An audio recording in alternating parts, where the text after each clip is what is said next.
Welcome back, guys. Now we'll be doing a series of rapid revisions on physiology. Now in this video we'll be starting with the first chapter, that is general physiology. Now in the later videos we'll be discussing about nerve and muscle physiology followed by the systemic physiology. So without any further late, let's begin the rapid revision of our first chapter, that is general physiology. So in general physiology I will be mainly covering the cell membrane, next cytoskeleton of the cell. Next we will be discussing about the body fluids, as well as we are also going to discuss about the transport, transport across the cell membrane. Now let's begin about the cell membrane.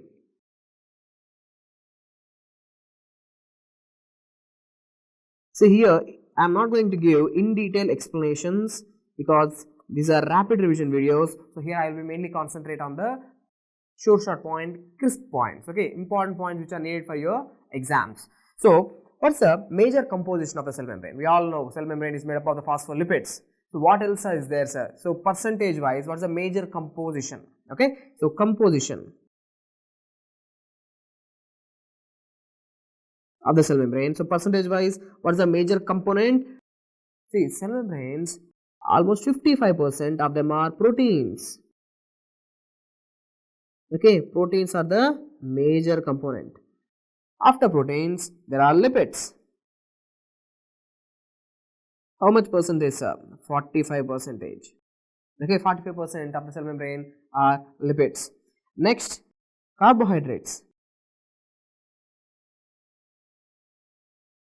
So how much is carbohydrates, sir? 3 to somewhere around 5%. 3 to 5% are carbohydrates. See, there is a range. I am giving you a single value which will be very much easy for you to remember. So proteins, there is a range, but if you have to remember 55% of your cell membrane is proteins, and 45% of your cell membrane is lipids, and 3 to 5% of 5% of your cell membrane is carbohydrates. Having said that, what else you should know? See, in one of the exams this question was there. So what is the ratio of proteins to lipids? What is the ratio of proteins to lipids in the cell membrane? See, you may think that there is a difference 55% and 45%, but you should answer it's 1:1. So protein to lipid ratio, protein to lipid ratio in the cell membrane, it is 1:1. It's 1:1. And anything else you should know regarding the proteins? See, proteins are 55%, but maximum amount of proteins are present in which membranes? Maximum amount of proteins. So these proteins maximally present in maximum proteins present where? In which membrane? They are present in inner mitochondrial membrane.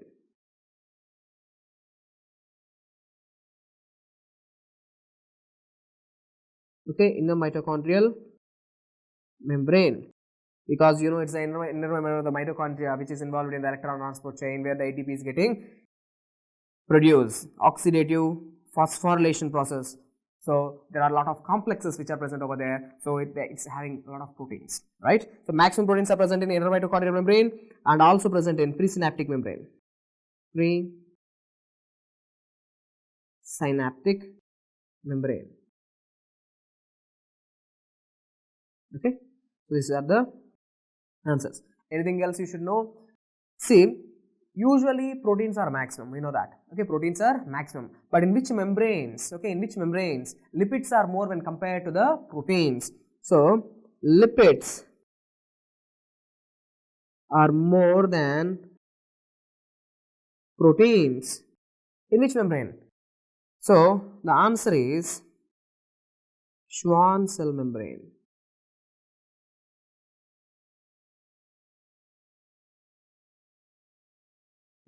Schwann cell membrane. We know the Schwann cells, they are the myelinating cells.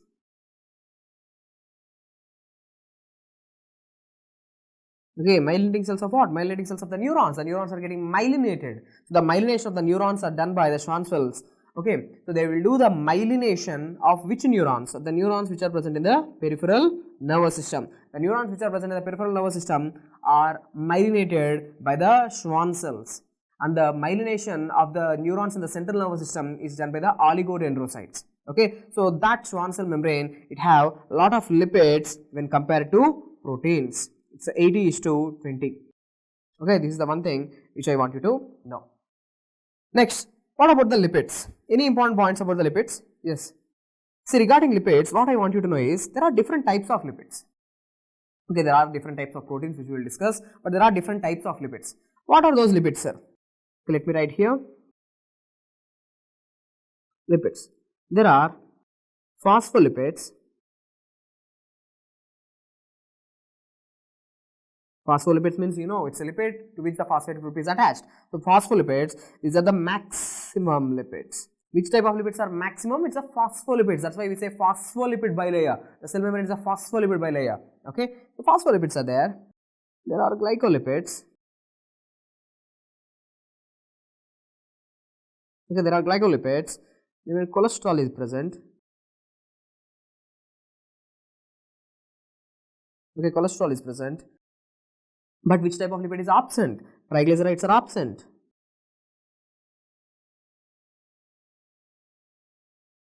Triglycerides are absent. Okay, so triglycerides are not there. This is the important point which I want you to know. Triglycerides are absent in the cell membrane. Anything else you should know? See, the cholesterol, one MCQ which I want you to know is the cholesterol which is present in the cell membrane, it acts like a buffer to maintain the fluidity. Okay, so fluidity means you can understand like a flexibility of the cell membrane which is helping in the process of exocytosis and endocytosis. So for that purpose, for the purpose of the fluidity, you require these cholesterol molecules. So cholesterol, it acts like a buffer. Okay, acts like fluidity buffer.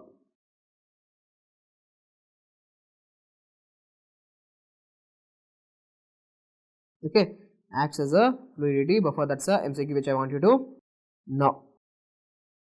Next, having said that, now let's discuss important points about proteins. Okay, now let's begin with the proteins. We have started with the proteins.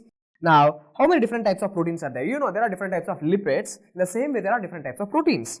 Let me write here proteins in the cell membrane. How many types of proteins are there? Actually, proteins are divided into three types: integral proteins,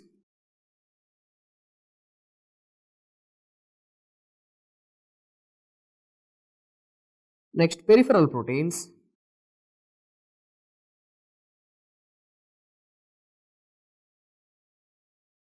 lipid anchored proteins.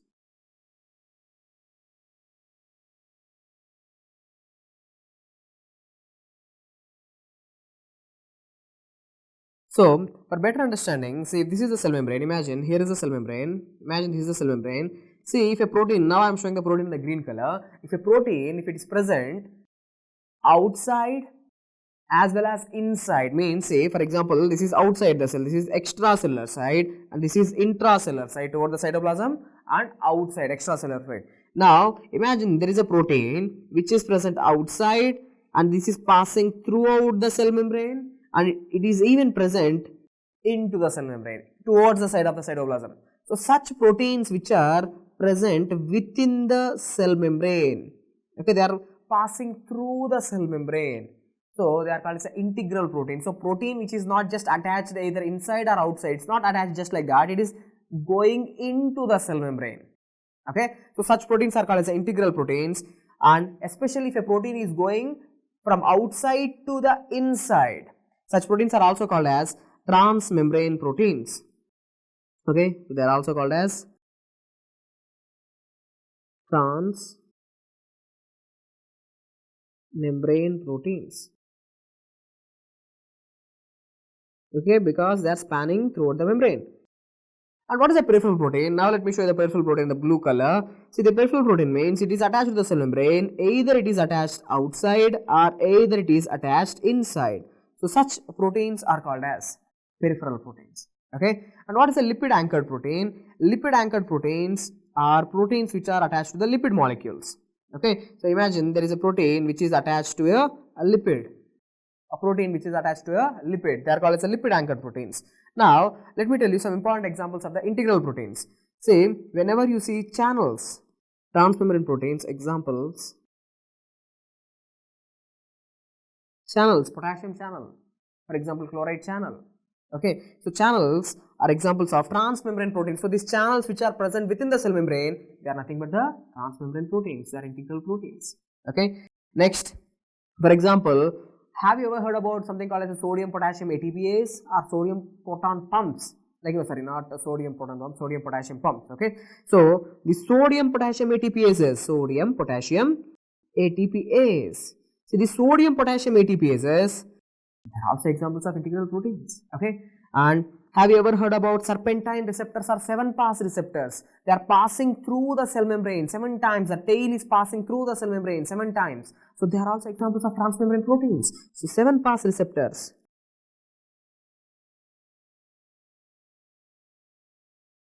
Okay, transmembrane proteins. Now let me give you one more example. So 7-pass receptors, or you can also say G protein coupled receptor, one more name, G protein coupled receptor. They are all examples of transmembrane proteins. Now let me discuss some important points about the peripheral proteins. Now the classical examples which you should know for your exams regarding the peripheral proteins are, one is ankyrin, second one is spectrin. Okay, the ankyrin and spectrin. So this ankyrin and spectrin, they are present within the RBC. Okay, they are present in the RBC. They help in the maintenance of the shape of the RBC. You know, RBCs are biconcave in shape, something like this. Okay, RBCs are biconcave in shape. See, the shape of the RBC is biconcave in shape, and the major role is played by two peripheral proteins called as ankyrin and spectrin. So if there is any mutation of these proteins, okay, if there is any mutation of the genes which are coding for these proteins, definitely the shape of the RBC is going to be compromised.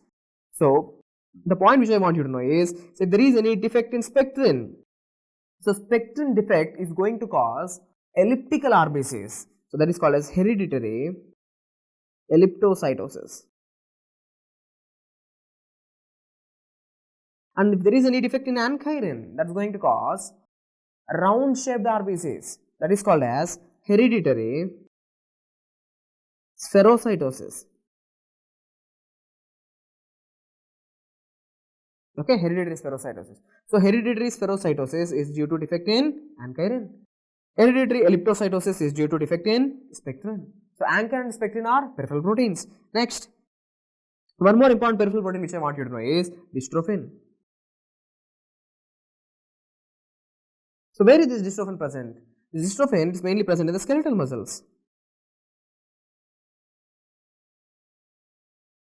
Now, if there is any deficiency of this dystrophin, it's going to cause a disease called as Becker's muscular dystrophy. So deficiency is going to cause Becker's muscular dystrophy, and complete absence. This is very important. Deficiency is going to cause Becker's muscular dystrophy, and absence is going to cause a more severe form of disease. It's called as a Duchenne's muscular dystrophy. Okay, Duchenne's muscular dystrophy. So because of the absence of this dystrophin, the muscles are going to be weak. The skeletal muscles are going to be weak. So this boy who is having the Duchenne's muscular dystrophy is going to have weak muscles. Okay, his muscles are getting damaged. Okay, his muscles are getting damaged. So if you look at his calf, his calf is going to look bulkier like this. His calf muscles are going to look bulkier.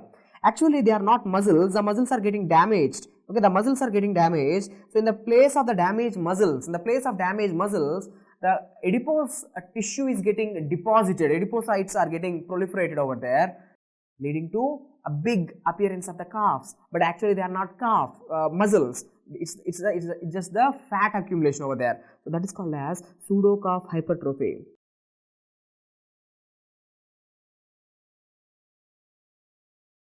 So a fellow with the Duchenne's muscular dystrophy is going to have pseudo calf hypertrophy, and this fellow, if you ask him to sit, okay, if you ask him to sit and if you ask him to stand, he can't just stand like that because his muscles are weak, his thigh muscles, his leg muscles are weak. So what he is going to do, he is going to take the support of his hands. He is going to take the support of his hands to lift his body. Okay, to lift his body. The sign is called as a Gower sign.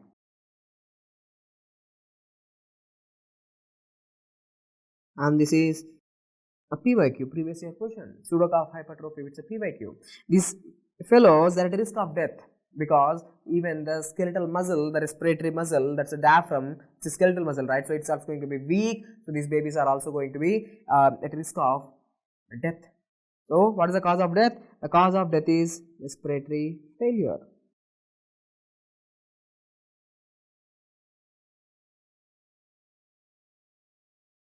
Okay. So, respiratory arrest can occur that can lead to the death of these babies. So, these are the important points which I want you to know regarding the dystrophin. Again, I am telling you dystrophin where is present? Skeletal muscles. Okay. This dystrophin is a peripheral protein. Complete absence is going to cause Duchenne's muscular dystrophy, and partial presence, or you can say deficiency of this dystrophin is going to cause Becker's muscular dystrophy. Okay. And one more point, if you want to know the gene coding for, okay, the gene coding for dystrophin, the gene coding for dystrophin is the largest gene in the human genome. The gene coding for dystrophin is largest gene in the human genome. Next, one important protein which I want you to know regarding this lipid anchored proteins is GPI. Okay, so GPI is a lipid anchored protein. Where it is present? It is also present in the cell membranes. Which cell membranes? Our blood cells. It's present in all the blood cells, RBC, WBC, platelets. Okay, so this GPI, if it is absent, okay, for your exams, which I want you to know is, if it is absent, it's going to cause a disease called as paroxysmal nocturnal hemoglobinuria. Okay, so paroxysmal nocturnal hemoglobinuria, PNH, you can simply call it as a PNH, paroxysmal nocturnal hemoglobinuria, is because of the absence of a lipid anchored protein called as a GPI. Okay, where is it present? It's present in your blood cells. Okay, it's present in your blood cells. It's actually a very good protein. It prevents the attack of the complements. Okay, it actually, when the complements are activated, membrane attack complex is going to be formed. When the complement system is activated, the membrane attack complex is going to be formed. That membrane attack complex is going to attack the bacteria, but the same membrane attack complex can also attack our own cells. So, who will prevent that attack? It's a lipid anchored protein called as a GPI. So, GPI is going to prevent the damage of our blood cells from the activated complements. Okay, that's the one point which I want you to know. Okay, now after this, let's discuss important points about the lipids. Now, I have already told you what is the major lipid? Phospholipids.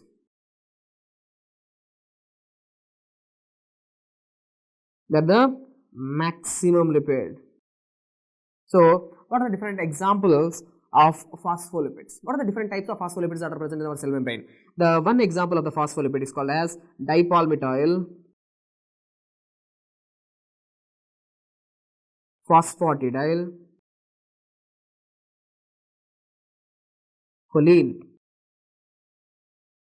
Okay, you can simply call it as DPPC, dipalmityl phosphatidyl choline. See, the one important point is that this dipalmityl phosphatidyl choline is also called as lecithin. Okay, it's also called as a lecithin. This same phospholipid is also present in one more place. Where, sir? The same phospholipid is a major lipid in lung surfactant. It's a major lipid in surfactant. Okay, we all know that surfactant is present in our alveoli, which prevents the development of the surface tension. Okay, it reduces the surface tension. Surfactant reduces the surface tension. Surfactant is also lipid. Okay, surfactant is also majorly lipid. 90% of the surfactant is lipid. And what is the major lipid in the surfactant? It is dipalmityl phosphatidyl choline, also called as lecithin. One more lipid is called as sphingomyelin. This sphingomyelin is a minor lipid. Minor lipid of what? It's a minor lipid of surfactant.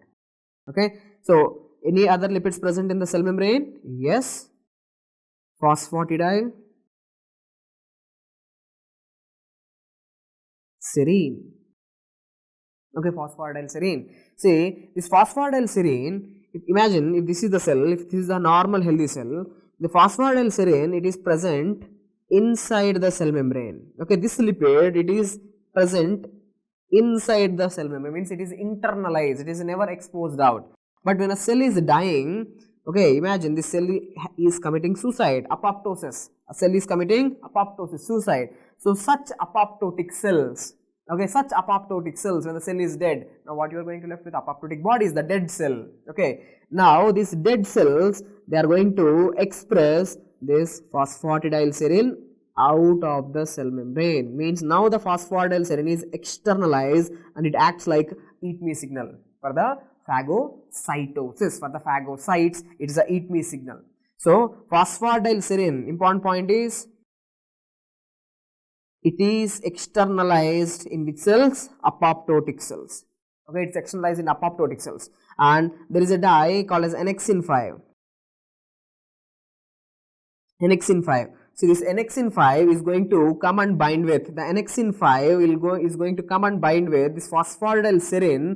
So when it's going to bind with the phosphatidylserine, it's going to give the luminescence. Okay, it's going to give the luminescence. So only the phosphatidylserine will be externalized in a apoptotic cells. So it's going to bind with dye called as annexin 5. If you put this dye annexin 5, it's going to go and bind with the phosphatidylserine, and you can see luminescence. So that's why this annexin 5, it's a marker of apoptosis. Okay, it's a marker of apoptosis. Now, anything else you should know is one more lipid called as a cardiolipin. In the recent exam, this question has been asked, cardiolipin, it's maximally present in which membranes? Okay, it's a mitochondrial membrane.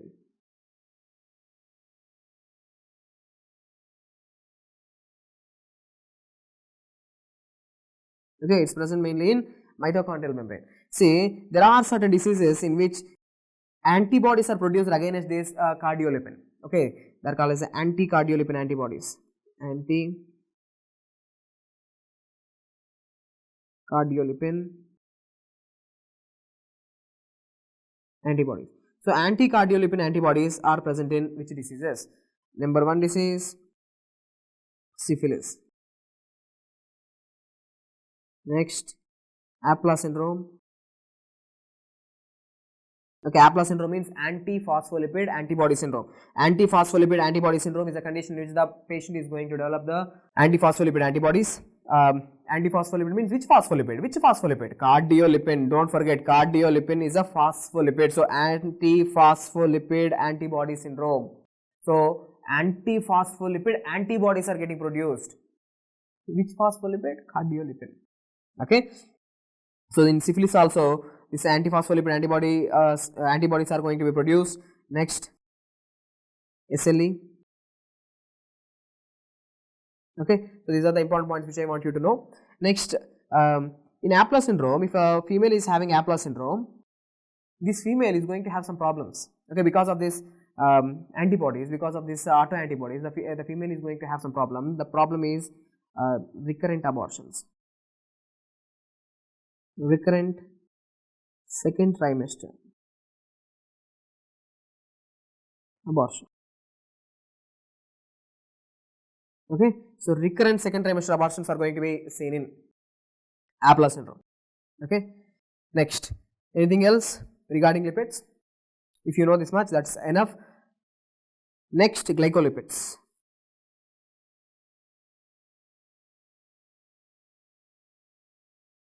Okay, so regarding phospholipids, those points are enough. Regarding glycolipids, what you should know. Glycolipid means, you know, it's a lipid to which a carbohydrate group is attached, to a sugar is attached. There are two types of glycolipids, cerebrosides,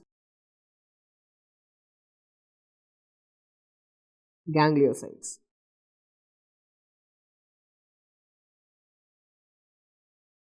Okay, cerebrosides and gangliosides. Same. One important ganglioside which I want you to know is there are different types of ganglioside, GM1 ganglioside, GM2 ganglioside. GM1, again I am repeating, it's GM1. Okay, it's a GM1 ganglioside. It acts like this GM1 ganglioside, it acts like receptor for cholera toxin. It acts as a receptor for cholera toxin. What does I mean by? See, look here. Here is the intestine. Here are the enterocytes. Okay. Now, by contaminated water, okay, by the contaminated water, this Vibrio cholera, it got access into your intestines. This Vibrio cholera, what it is going to produce? It is going to produce this toxin. Okay, it's going to produce a toxin called as a cholera toxin. Now, this cholera toxin, it have to enter into the enterocytes. How it's going to enter into the enterocytes? By using a lipid as a receptor. Okay, what is that receptor? It is nothing but GM1. So, by using GM1, okay, by using GM1 ganglioside as a receptor, this cholera toxin gets access into the enterocytes. Now, once the cholera toxin gets access into the enterocytes, what it will do is, it does a lot of things which I don't want you to know. Ultimately, it increases the CAMP levels. Finally, more and more sodium will be secreted into the intestines.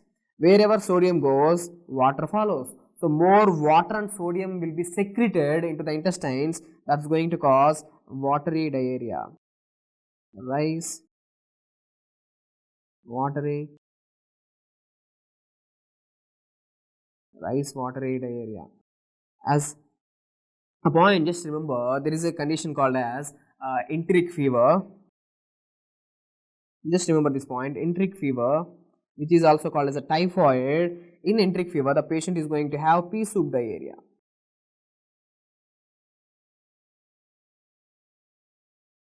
Okay, the patient is going to have pea soup diarrhea in enteric fever, that is typhoid, because of the Salmonella typhi, where the patient is going to have rose spots. Okay, so that thing. So with this, cell membrane topic is completed. Important points which you should know regarding cell membrane is completed. Again, I am telling you, in cell membrane what you should know: the composition of the cell membrane. Proteins are maximum, different types of proteins, okay, different types of lipids, and cholesterol is, triglycerides are not present in. Okay, so having said that, now let's jump into the second topic, that is cytoskeleton. Okay, cytoskeleton. Now, what is the function of the cytoskeleton? You know, we are all having this bony skeleton which will give us the structure and shape. Okay, it's a framework on which our body is built. So, in the same way, each and every cell, okay, each and every cell is also having some meshwork, some framework within the cell. So, that framework is called as a cytoskeleton. Now, obviously, it's going to give the structure to the cell. Okay, it gives shape or structure to cell. It is necessary for cell shape. It is shape to the cell. Not only that, one more important point is, it's going to help in cell division. Okay, not only that, the cytoskeleton also helps in, see, this meshwork, they are just like a roads, okay, they are like a highways. Now, the vesicles in the cell, they are going to be transported on this cytoskeleton from one end to the other end, from one end of the cell to the other end of the cell, that the vesicles will be transported on this cytoskeleton. So, intracellular transport.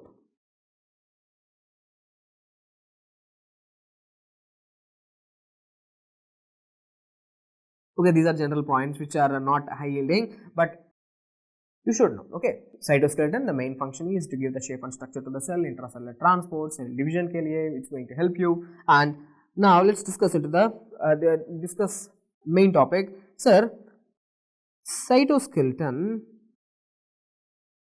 is divided into, or I should say, who forms the cytoskeleton? What are the things which are involved in this cytoskeleton?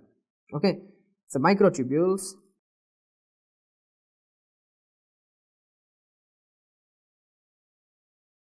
intermediate filaments,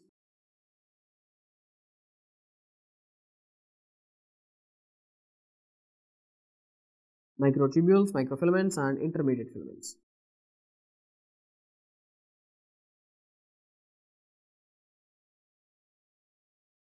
Okay, these are the three things which are coming under cytoskeleton. They are divided into three types based on the diameter.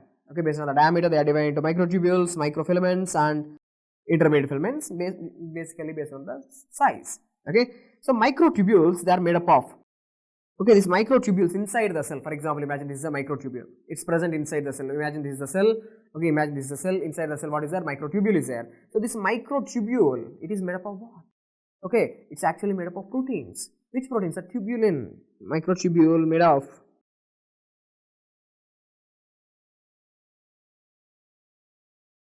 okay, it's made up of tubulin. Next, see these microtubules, if you ask me the diameter, it's a 25 nanometers. Okay, microtubules. It's made up of tubulin. See, imagine if this is one cell. Let me discuss about a microtubule. Now, for example, let me show you this is one cell. Okay. Now, in this cell, here is one microtubule. These microtubules actually they grow. For example, when the cell division occurs, a new cell formed, this microtubule it is small in size. But with the time, as the cell is growing, this microtubule also grow with the addition of new tubulin molecules. With the addition of new tubulin molecules, this microtubule also grow. So microtubules are not static; they are dynamic. Okay, they are dynamic molecules because they grow. They kept on growing. So one end is going to be constant. One side is going to be constant, and other side it grows. So that side which grows, the terminal which kept on growing, so that end is called as a positive end. The side where the new tubulin molecules are not adding, so that end is called as a negative end. So there is a positive end and there is a negative end. So how this is important? See, imagine this is a neuronal cell. Okay, imagine this is a neuronal cell. So let me directly show you the neuronal cell.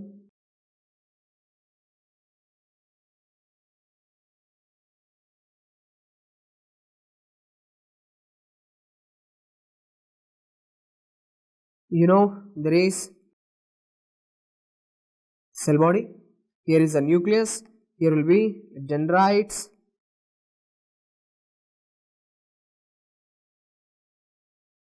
Okay, here is the axon, and here is the nerve terminal. Okay, knobs. Okay, now see here. Here is the microtubule. Here is a microtubule. Now this end is a positive end and this end is a negative end. Okay, microtubule. One side is a positive end and one side is a negative end. Now what I want you to know is, now these microtubules, I have told you these microtubules, they act like highways on which transportation is happening. Okay, on which the transportation is happening. Now there are molecules called as, for example, let me show you here. There is a molecule called as a dynein, and there is a molecule called as a kinesin. Okay, see, he is a guy with the two legs. Okay, so he is the other guy. Okay, so what these two guys are doing, they are going to catch these vesicles. Okay, these vesicles might be containing neurotransmitters, or they might be containing some other folded proteins or something. So imagine I am a guy, I am walking. Okay, I am walking on this microtubule. Okay, I am walking on this microtubule by using energy. Okay, so there is this one transporter who is going to move towards the positive end, and there is the other transporter who is moving towards the negative end. So there are two motor molecules. Okay, there are two motor molecules, and who are they? See, these two motor molecules are called as one motor molecule. See, this blue color fellow, he is moving towards the positive end. This blue color fellow is moving towards the positive end. So this molecule is called as a kinesin. Okay, so where is he moving? He is moving towards the positive end. So that is called as anterograde movement.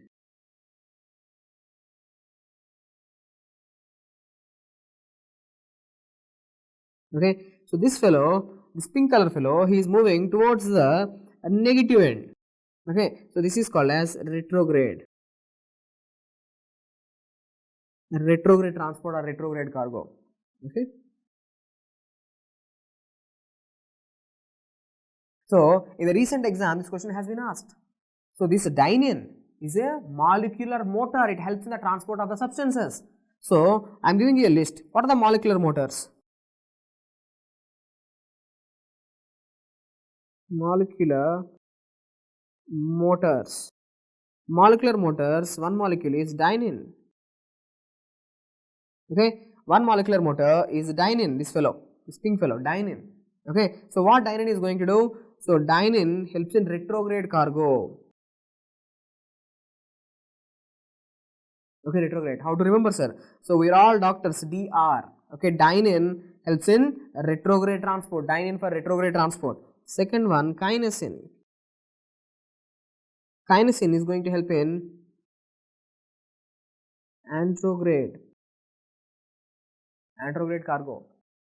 Next, one more fellow is there who helps in the transport of substances in the nerve terminal region. There is one more molecular motor who helps in the transport of the substances in the final region, the nerve terminal region. His name is myosin. Okay, so myosin is also a molecular motor. Okay, yes, of course, myosin is present in the skeletal muscles. It's like the sliding filament theory. Okay, that myosin helping in the muscle contraction, but this myosin is helping in transport. Okay, so this is dynin, kinesin, and myosin. These three fellows are molecular motors. Okay, molecular motors. Next, after this, what else you should know? See, these microtubules, of course, they are helping in the transfer of the substances. They give the shape and structure to the cell. Not only that, these microtubules are also helping in the cell division. You know, this is a one cell. Okay, when the cell is dividing, okay, these are the chromosomes which are coming to the equatorial plate. Now, there will be centrioles. Now, what are these things? You know, this is a mitotic spindle. Okay, you know mitotic spindle. So, what exactly are these mitotic spindles made up of? These mitotic spindles are nothing but the microtubules. So, one more point which I want you to know is these microtubules are helping in cell division.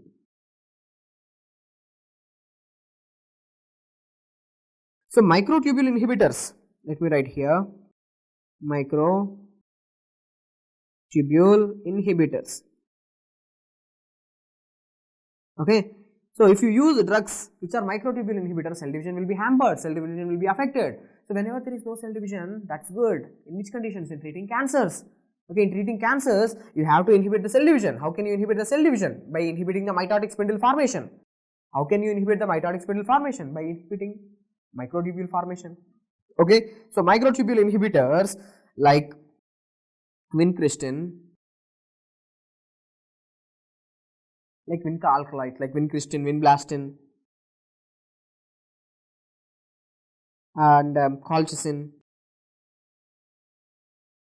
Okay, so these are the drugs which are the microtubule inhibitors. Important point which I want you to know is colchicine is used in the treatment of acute gout. There is nothing cute about it, but it's used in the treatment of acute gout. Okay, so these are some important points which I want you to know. Microfilaments. What are the examples of the microfilaments? Microfilaments examples are actin. Okay, see, actin and myosin. You know, actin and myosin are present in the skeletal muscles. Okay, they are helping in the muscle contraction, but not only that, actin and myosin they are also present in normal cells also. Okay, actin and myosin they are also present in normal cells. They give the structure and shape to the cell. They are helping in the transport of the substances within the cell. So, actin and myosin, they are the filaments, they are the microfilaments. And what about the intermediate filaments? Okay, intermediate filaments, they are static. Microfilaments are also dynamic. Okay, both microtubules and microfilaments they are dynamic, means that they keep on grow. Okay, they keep on growing. But intermediate filaments they are static, they do not grow, and they are specific. They are specific, which means they are particular to the cells. Okay, there are different types of intermediate filaments which are particular to particular type of cells. For example, let me give you a list here, if possible. Let me give you a list here. First intermediate filament is keratin. Okay, this keratin it is especially present in the epithelial cells. It's present in which cells? Epithelial cells. So, if there is cancer to the epithelial cells, okay, if there is a neoplasm of these epithelial cells, then it is called as what? Squamous cell cancers. Okay, squamous cell carcinomas. Okay, carcinoma is the cancer of epithelial cell. Carcinomas are the cancer of epithelial cells. So, how can we know it is a carcinoma? It's a cancer of epithelial cells. You have to look for keratin. If keratin is present, it's an epithelial cell cancer. So, it's a keratin, it's a marker of, okay, it's a marker of squamous cell carcinoma. Okay, in your pathology also they might use the word keratin pearls. Keratin pearls are present in squamous cell cancers.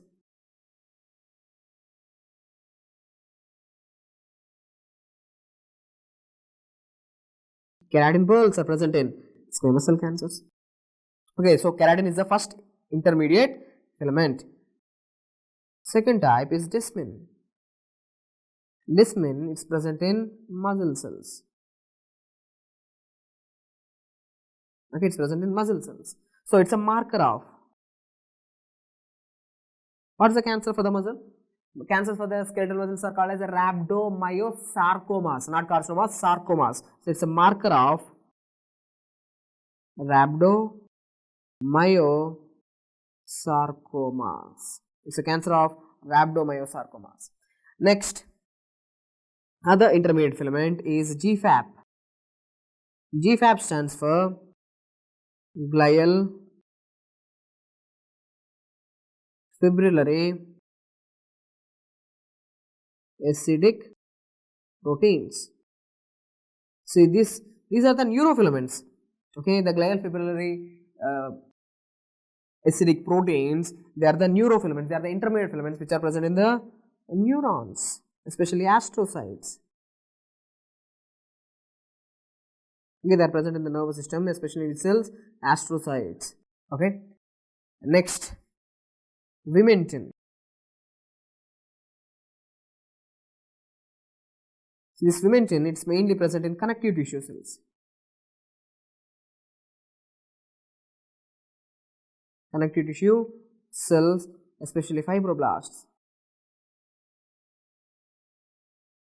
Okay, so with this, cytoskeleton also completed. Important points in the cytoskeleton also completed. Next, let me discuss about cellular transport.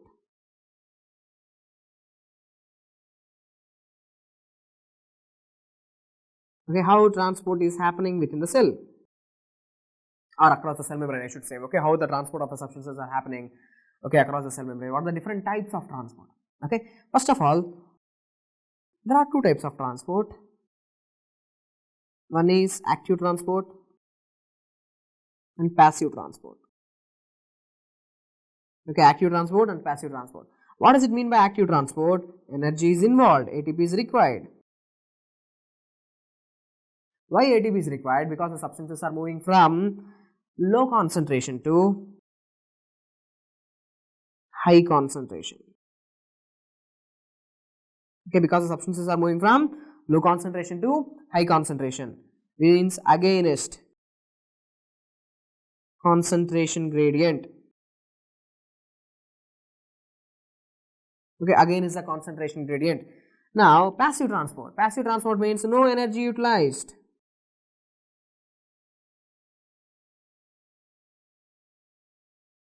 No energy is utilized. Why no energy is utilized? Because substances are moving from high concentration to low concentration, which means according to concentration gradient. Means substances are moving from high to low. It's very simple. There is no need of any energy. Okay. So, how many types of transport are there? There are two types of transport, active transport and passive transport. Okay. Now, in the active transport, again there are two types. Active transport, there are again two types. One is primary active transport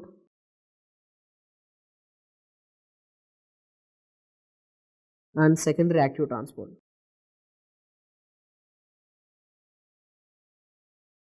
Primary active transport and secondary active transport.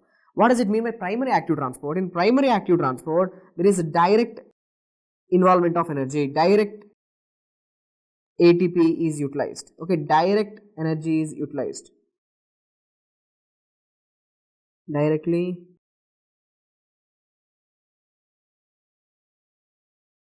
direct use of, I should write direct use of ATP.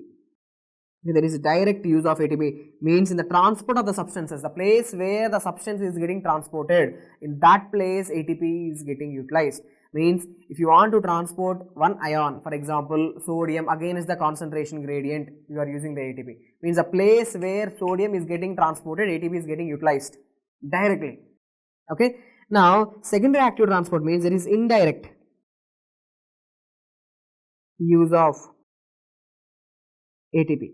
Means of course it is a secondary active transport, which means ATP is involved, but some other place ATP is getting utilized, in some other place energy is getting involved. Because of usage of this energy in some other area, there is transport of substance in other area. Means of course because of this energy where it's getting utilized, okay, energy is getting utilized in some other area, because of that energy here the transport of substances are happening in some other area.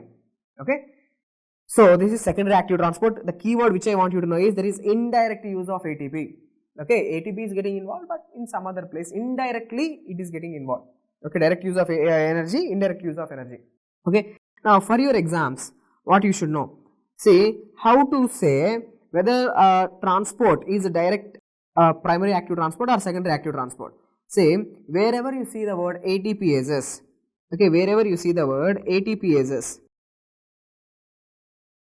are pumps. Okay, if you see the word ATPases are pumps, for example sodium potassium ATPase or sodium potassium pump. So no doubt it is an example of primary active transport. You know the sodium is going out of the cell and potassium is coming into the cell, means the transport of substances are happening. But according to the concentration gradient, no, it's against the concentration gradient. So energy is involved. So wherever you see the word ATPase are pumps, proton pump, calcium ATPase, they are all examples of primary active transport. Okay. Then wherever you see the word co-transporters, okay, co-transporters are symporters. Okay, so co-transporters or symporters are antiporters, are exchangers. Means you know co-transport means the two substances are going in the same direction. Antiporters means or antiporters exchanges means the two substances are moving in opposite direction. Okay. So wherever you see the word symporters or co-transporters or exchangers, they are all examples of secondary active transport. Okay, secondary active transport. For example, in nephron there is something called as sodium potassium 2-chloride symporter. Where is it present? It is present in the ascending limb of loop of Henle. In the distal convoluted tubule, there is sodium chloride symporter. In the same distal convoluted tubule, there is sodium calcium exchanger. See, wherever you use the word exchangers, symporters, okay, you should always think they are all examples of secondary active transport.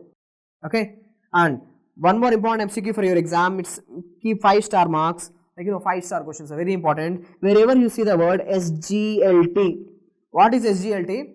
Sodium glucose transporter. Okay, sodium glucose co-transporter SGLTs, either it's type 1 or type 2. SGLT type 1 is present in your intestines. SGLT type 2 is present in your proximal convoluted tubule, PCT of your nephrons. So wherever you see the word sodium glucose co-transporters, see in the name itself it says sodium and glucose are getting transported, sodium glucose transport. See S for S, remember S for S, sodium glucose transporters are examples of secondary active transport. Two substances are going together, so it is an example of co-transport. So it is secondary active transport. Okay. So these are some important points which I want you to know. Now after primary active transport and secondary active transport, now let's discuss a few important points about the passive transport.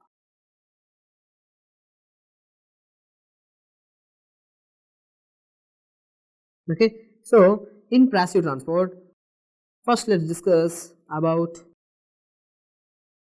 diffusion.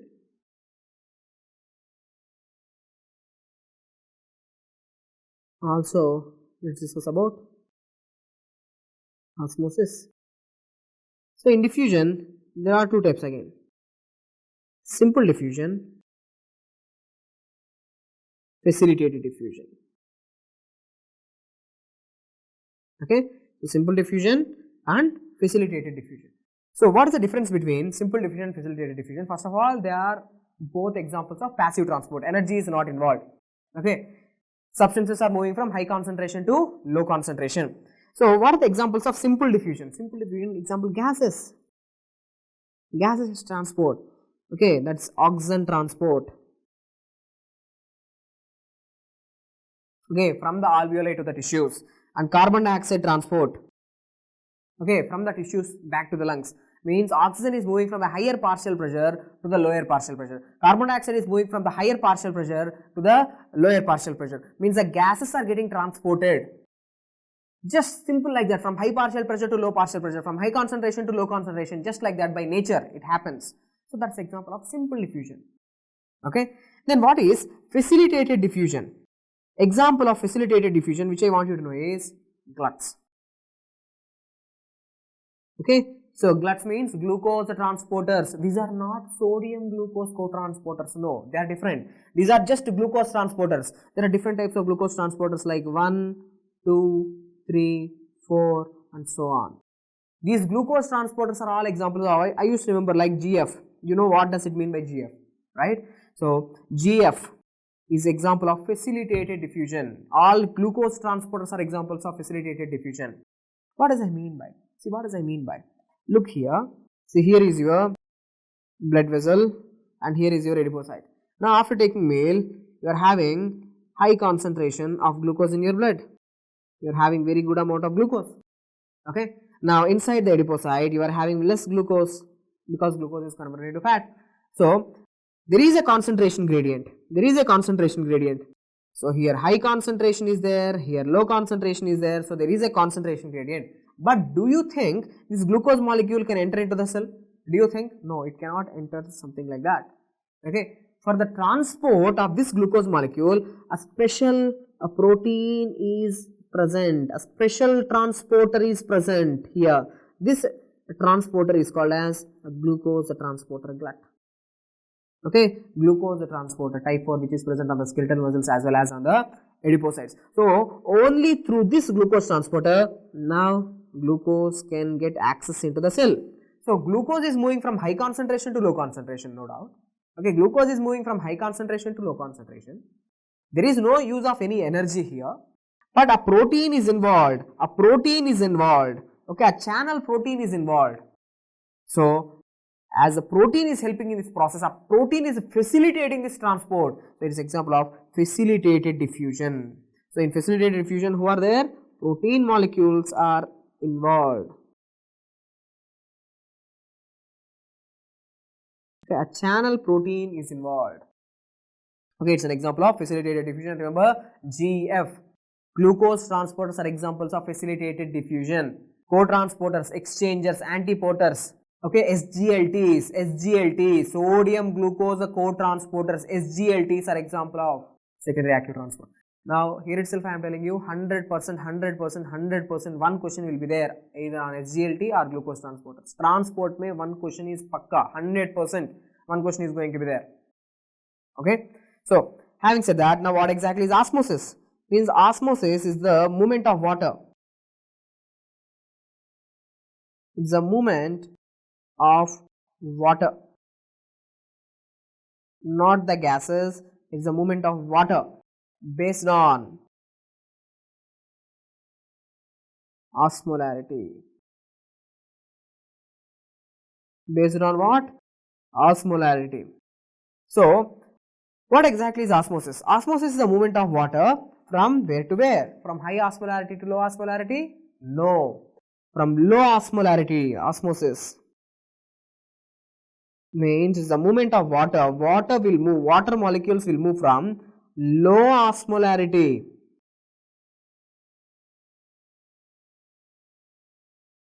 to high osmolarity.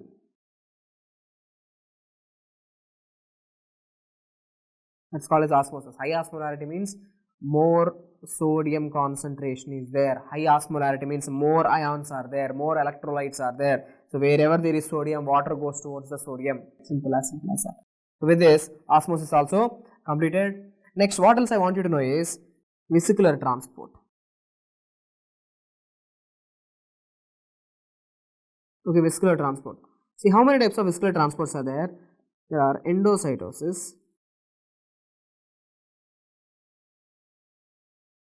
and exocytosis. Okay, see, vesicular transport is the transport of substances in the form of vesicles. Of course, this is energy is involved. Okay, energy is involved in this process.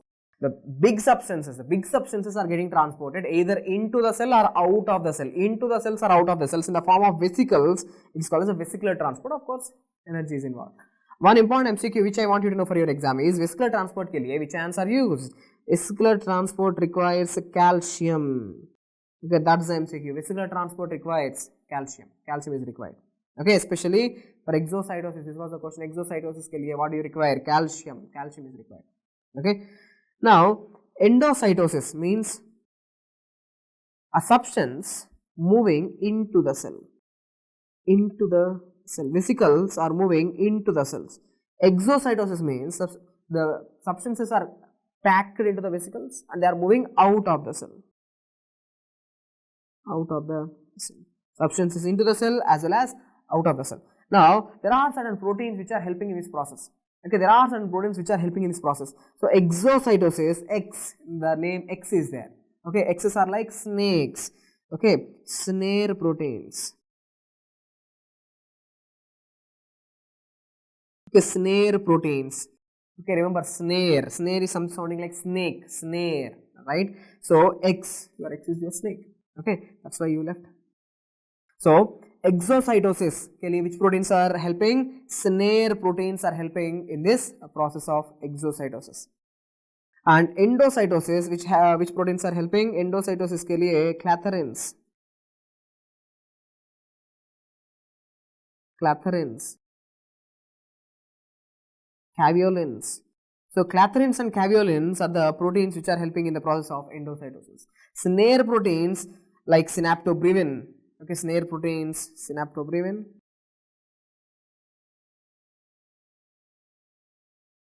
They are helping in the process of exocytosis. So, with this, the important points which you need to know regarding the transport also completed. Now, let's jump on to the last topic, that is total body fluids. Okay, now, first point which I want you to know is some singular questions. See, in the body, okay, in the body, how much water is there? Total body water. How much percentage of my body? For example, imagine I am adult male who is weighing 70 kilograms. Okay, ideal weight. Now, how much percentage of my body is having water? Almost in males, 70%. Sorry, 60%. 60% of my total body weight is water. Okay. Now, what do you think about the females? How much of the females are actually water? Females, do you think have more water or they are having less water? Okay, you might be thinking females are fluffy and they might be having more water, but actually no, females are having less water. How much percentage? 50% of their weight is water. Means males are having more water when compared to females. Means females are having less water. Okay, 10% less. What is the 10% extra? Okay, what is the difference? Females are having more fat. Females are fatty bodies. Okay, they are having more fat, especially in the breast region, in the abdomen, the hips, and like the buttocks area. More fat is there. Okay. Now, children's are having more water. 70%. Okay, a term infant by term. Okay, by term 37 weeks of period of gestation. By term infant, how much water is there? Almost 75% of his body is water. Now, preterm infant. Okay, preterm infant means before term. Okay, whatever the infant is there in the mother's womb in the intrauterine life. Okay, preterm infant is having almost 95% of the water. Okay, so can you observe something?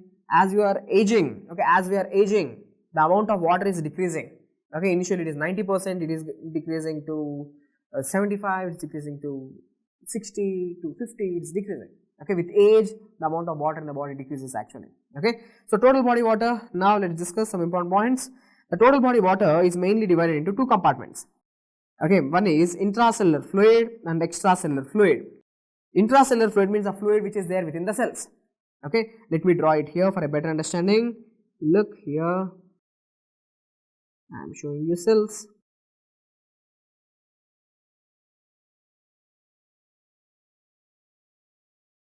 Okay, here are the cells.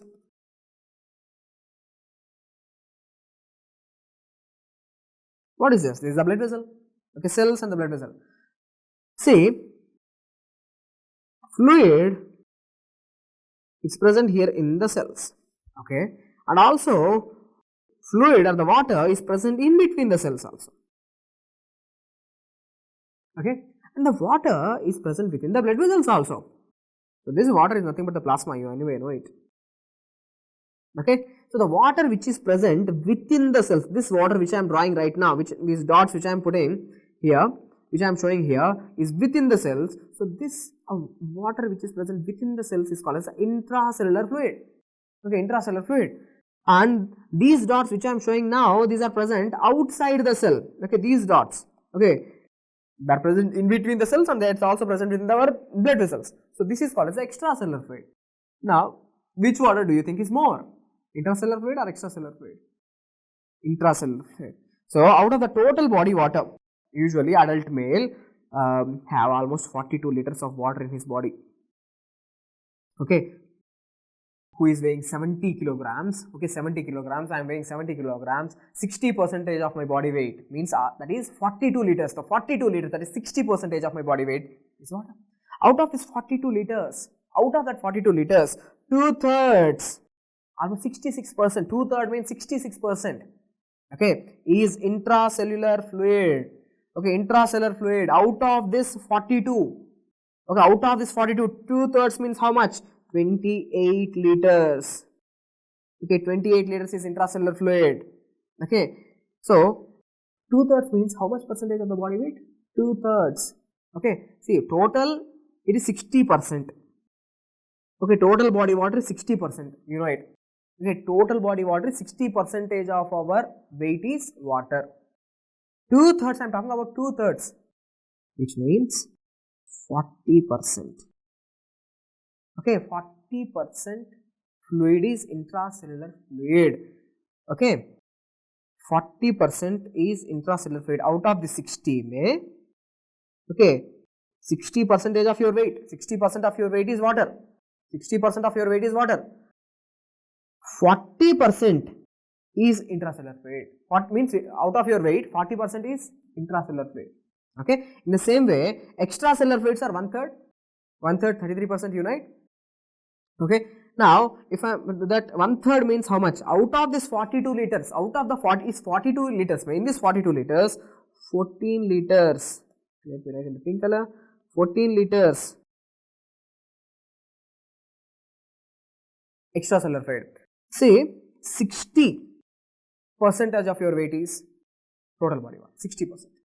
Out of the 60, 40% is intracellular fluid. Okay, 60 may I am dividing 60, 40 is intracellular fluid, and how much is left over? 20%.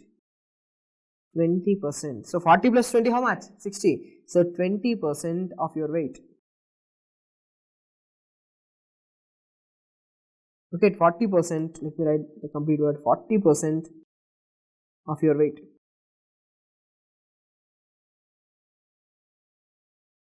Is intracellular fluid. Okay, next let's discuss about the extracellular fluid. See, the extracellular fluids are further divided into interstitial fluid as well as plasma. What is the difference, sir? Now, the fluid which is present in between the cells. See, this fluid which I am showing here, which I am keeping here, see, it's present in between the cells. So, this is called as the interstitial fluid. Okay, it's called as the interstitial fluid. Now, this interstitial fluid and this fluid which I am showing inside the blood vessels, this is called as the plasma. These two together called as the extracellular fluid. Okay, so interstitial fluid is there. That's more. Okay, that's more. 3/4 of the extracellular fluid. 3/4 of extracellular fluid. Okay, that's almost 75%. 75%. 75%. Okay, I am not writing here percentages, but anyway, 3/4 of the 3/4 of the extracellular fluid is interstitial fluid, and plasma is how much? 1/4. Okay, 1/4. Now I am talking about the weight. Okay, now I am talking about the weight. See, 20% of your weight is extracellular fluid. You write 20% is extracellular fluid. So it's 20% with 3/4 is interstitial fluid, which means 15% of your body weight. 15% of body weight is interstitial fluid, and 5% of your body weight is plasma. 5% is MCQ. 5% of your weight is plasma. This is the point which I want you to know. Okay, so having said that, next what else you should know? A few single units were there. Now how to calculate the blood volume? That's the question. How to calculate the blood volume? See, there is a formula to calculate the blood volume. The formula is plasma by 1 minus hematocrit.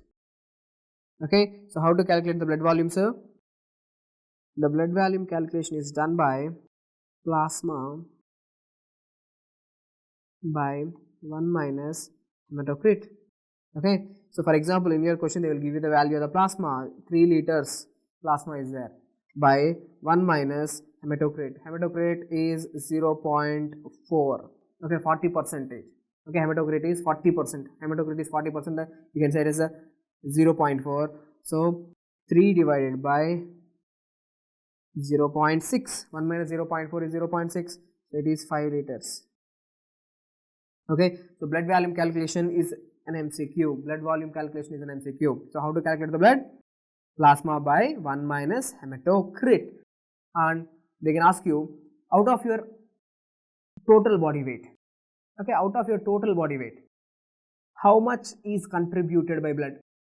Okay, blood, how much is contributed by blood? It is 8% by weight. Blood volume contributes, your total blood contributes 8% of weight.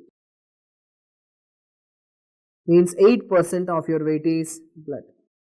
Okay, so apart from that, any other fluids are there in the body? Yes, of course, there are transcellular fluids. These transcellular fluids are present in your body cavities. A small little fluid is there in body cavities. So the cerebrospinal fluid, how much is there? It's almost 100 to 150 ml. Intrapleural fluid is 10 ml. 10 to 15 ml is intrapleural fluid. Pericardial fluid is 50 ml. These are the fluids which are present in your body cavity. Okay. Next, what else you should know? With age, as you age, okay, as you age, when you are aging, I have told you, when we age, what happens to the total body water? Keep on decreasing. Okay, extracellular fluid, what happens to the extracellular fluid? With age, extracellular fluid decreases. With age, when we age, actually when we grow, aging means when we grow. Okay, from a small little infant, when we grow, what happens? The number of cells increases. As the number of cells is increasing, the number of water molecules in the cell also increases. What happens to the intracellular fluid? Intracellular fluid increases. Okay, so this is the important point which I want you to know. With age, intracellular fluid increases. In the intrauterine life, when you are intrauterine life, extracellular fluids are greater than intracellular fluid. Okay, so when you are in your mom's uterus, the amount of extracellular fluid is more when compared to the intracellular fluid, because we have already discussed it's the intracellular fluid which is more, 2/3 of your total body water. Okay, 40% of your weight is intracellular fluid, but when you are an embryo inside your mom's uterus, extracellular fluid is more. Okay, almost at 3 months of age. Okay, 3 months of age after the birth. Okay, 3 months of age, the amount of intracellular fluid and the amount of extracellular fluid is 1:1. Okay, next, what else you should know for your exams is the formula to calculate the body water. Okay, the formula to calculate the body water. So the formula is volume is equal to Q by C. Okay, Q means the indicator that is injected. Okay, the amount of indicator that is injected. See, To calculate the body fluids, we are going to inject certain indicators to calculate different compartments, extracellular fluid, intracellular fluid, blood volume, okay, transcellular fluid, interstitial fluid. See, to calculate these different compartments, we have to inject different types of indicators. So that indicator I am talking about here. See, Q means total amount of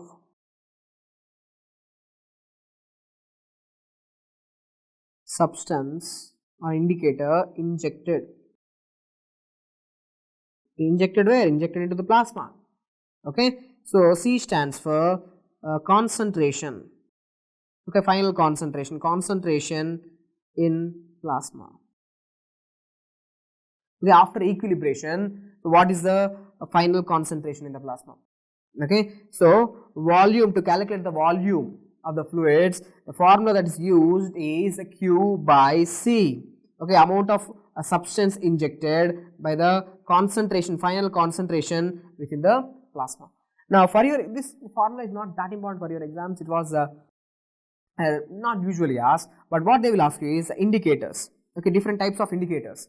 To calculate the total body water, okay, to calculate the total body water, what is the indicator that is used? So this indicator, it have to go into the plasma, it have to go out of the blood vessels. This indicator should go into the cells. To calculate, if you want to calculate the total body water, first the indicator, it should enter into the plasma, means you are injecting into the plasma. It should cross the capillaries, then it should cross the cell membranes, it have to enter into the interstitial fluid, it have to enter into the intracellular fluid. So what is a better indicator? So total body water calculation के लिए better indicator कौन है? So it's a deuterium oxide. Okay, deuterium oxide. You can use tritium oxide, deuterium oxide, these are the things.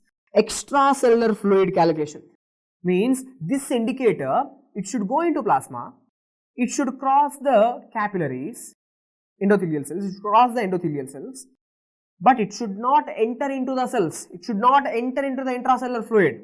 Okay, so the indicators which are used to calculate the extracellular fluids are inulin, mannitol,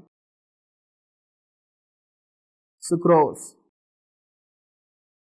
Okay, then for the calculation of plasma, radio, this is a question which was asked,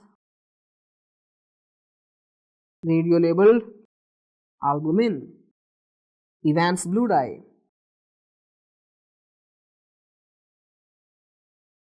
Okay, can be used. Next, for the calculation of the intracellular fluid. Okay, for the calculation of intracellular fluid, there is no indicator used, because the indicator to calculate the intracellular fluid is not there, because let me give you the concept. See, the indicator, where you will tell me? The indicator should be given into the plasma first. You have to inject into the plasma. But plasma is a part of extracellular fluid.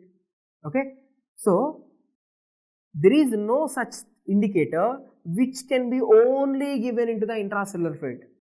Okay, so first you have to give indicator into the plasma. That indicator have to cross the capillaries, it have to enter into the interstitial fluid, later it have to enter into the cells.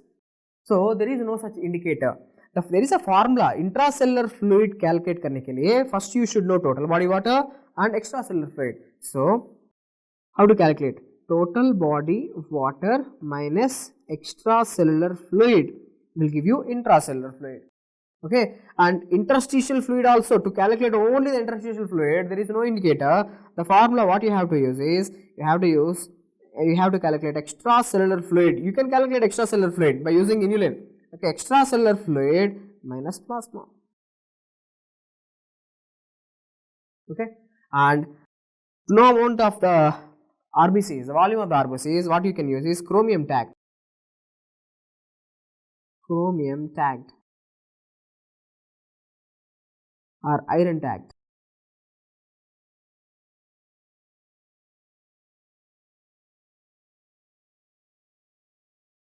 So these are the indicators which are used. Now after this, what else I want you to know is, see, fluid shifts. The next concept which I want you to know is fluid shift, and this diagram is also especially important for the PG exams. This diagram is called as the Darrow Yannis diagram.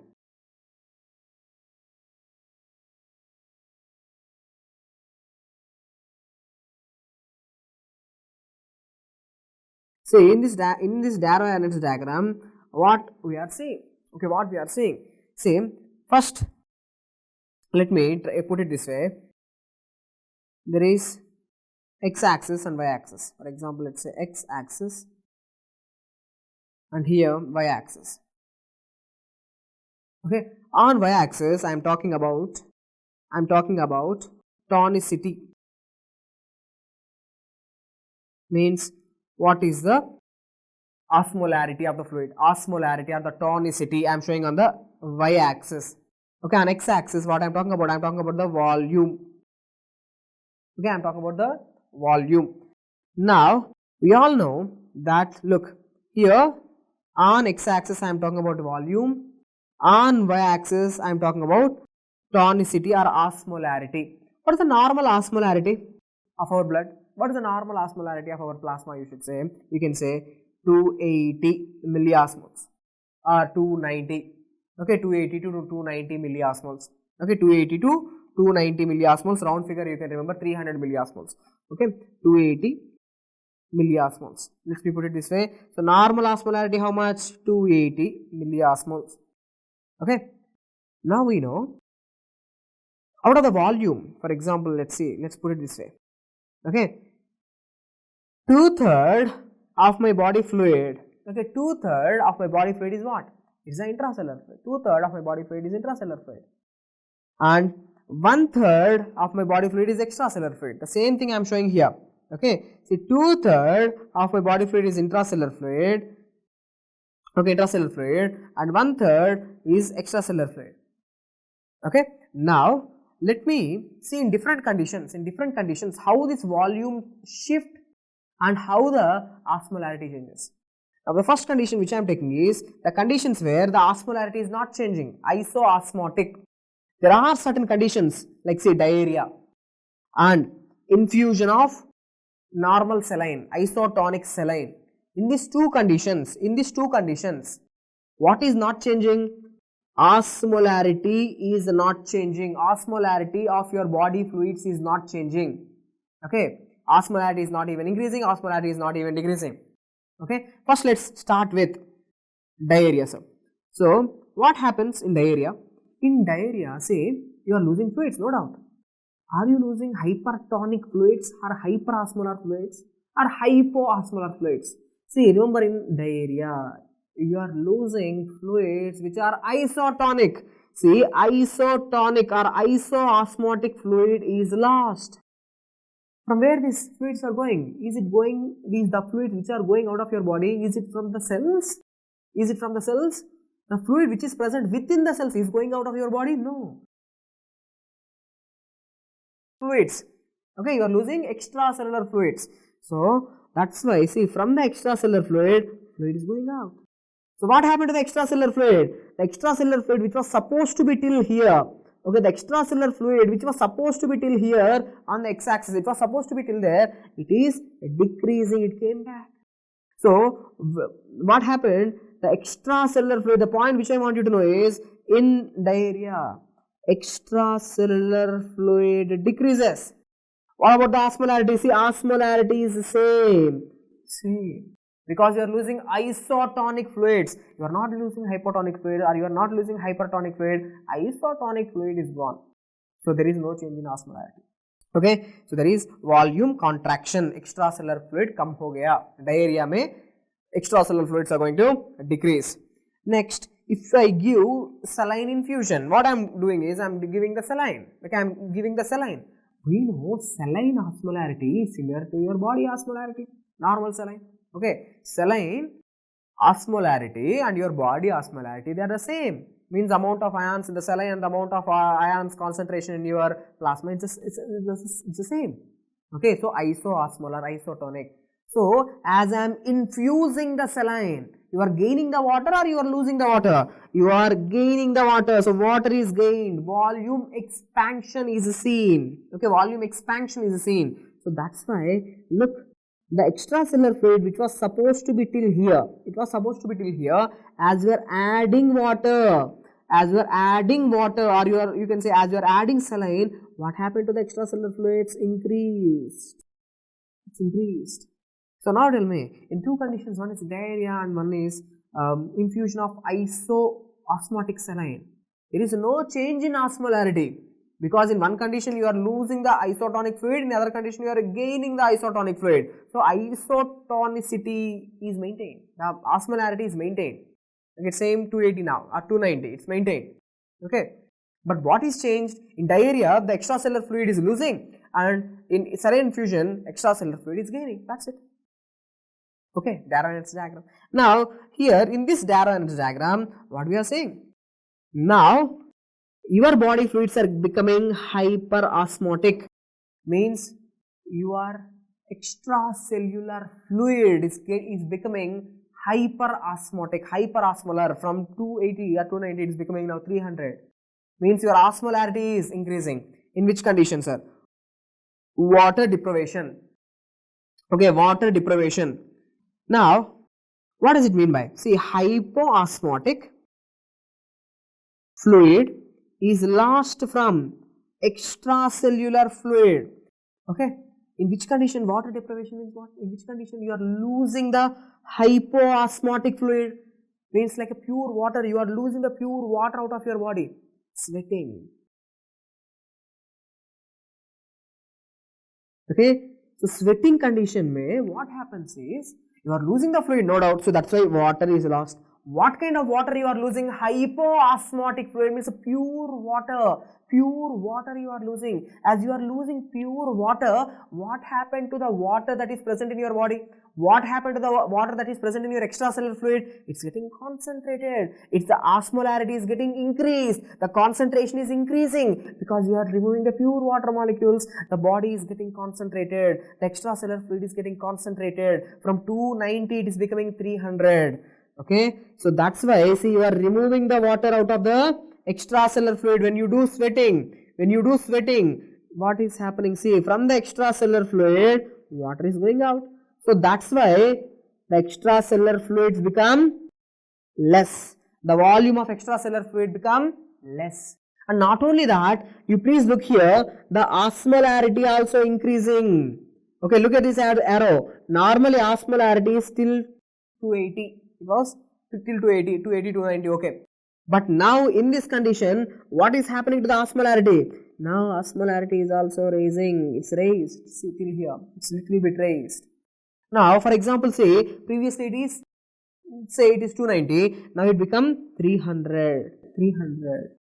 Now, what about the ICF, intracellular fluid? It is still 280 only. It is still 280. There is no problem with the intracellular fluid. But you know, according to the principle of osmosis, water will move from low osmolarity to high osmolarity. Water will move from low osmolarity to high osmolarity. So, water is shifting from intracellular fluid to extracellular fluid. Water is moving from intracellular fluid to extracellular fluid. That's why intracellular fluids also decreasing. That's why you can see that white space is there, which means a decrease.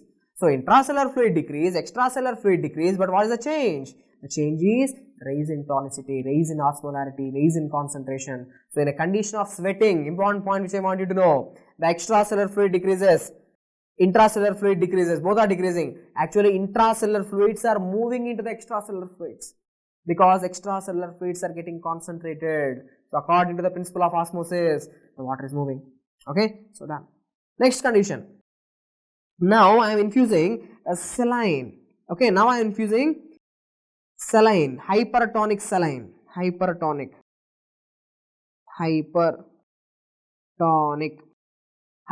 saline. Okay. Now, what happens if I am just putting salt or hypertonic saline into extracellular fluid? Now, extracellular fluid is going to increase in volume. So, that's why now more extracellular fluid. Not only that, as you are keeping more and more electrolytes, more and more salt, NaCl, sodium chloride, what happened to the concentration? Concentration also increasing, see. Okay, concentration is also increasing. Y-axis and x-axis both increasing. So, extracellular fluids are increasing. And not only that, Now as you are keeping salt into the extracellular fluid, sodium infusion, now here osmolarity becomes 300. Okay, osmolarity becomes 300. Now here in the intracellular fluid, osmolarity is just 280. Here in extracellular fluid, osmolarity becomes 300. So water will move from water will move from low osmolarity to high osmolarity. So what is happening in this condition when you give saline infusion, when you give hypertonic saline infusion, what happens? Intracellular fluid decreases. Look, intracellular fluid decreases, extracellular fluid increases.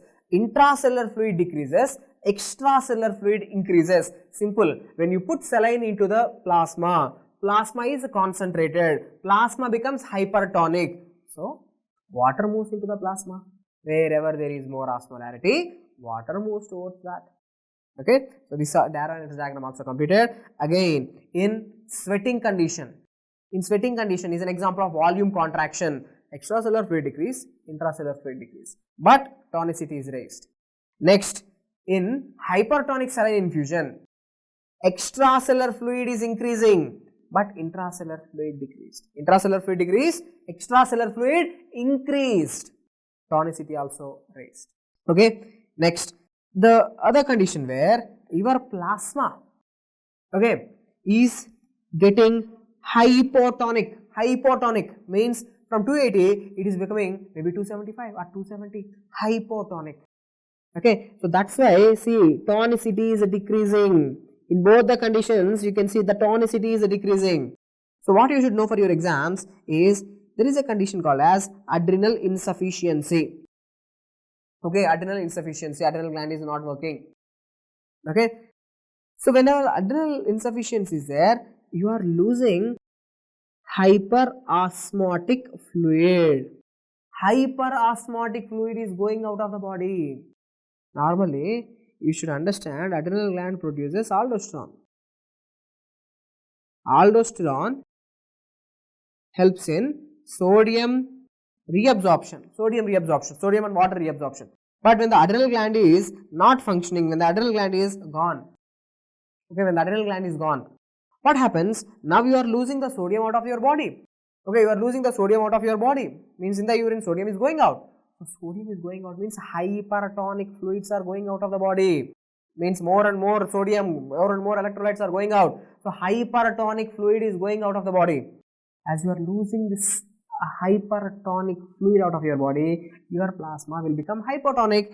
The same thing. So extracellular fluid, okay, is becoming hypotonic, and you are losing the fluids out, right? You are losing the fluids out. So that's why extracellular fluid volume also decreased. Now you can very clearly see here the extracellular fluid is also decreasing on x-axis. Extracellular fluid is decreasing.